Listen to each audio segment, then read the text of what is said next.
Hello all, welcome back to channel తాతమ్మ గారి వంటిల్లు. ఆల్రెడీ షార్ట్ వీడియో అప్లోడ్ చేశాను కదా, అత్తమ్మ స్టైల్లో అరటికాయ బజ్జీ.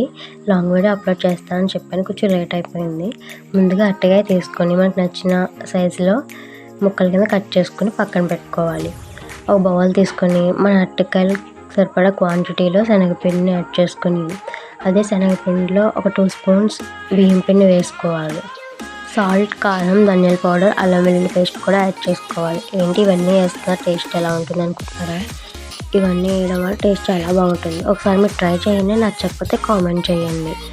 వాము కూడా వేసుకోవాలి. వాము వేసుకోవడం వల్ల మనకు చాలా హెల్త్ బెనిఫిట్స్ ఉన్నాయి అండ్ డైజెషన్ కూడా బాగుంటుంది. ఇవన్నీ వేసుకొని వాటర్ వేసుకొని మరీ చిక్కగా కాకుండా మరీ పలుచగా కాకుండా కలుపుకోవాలి. ఒక చిటికెడు నీళ్ళు కూడా వేసుకొని బాగా కలుపుకోవాలి.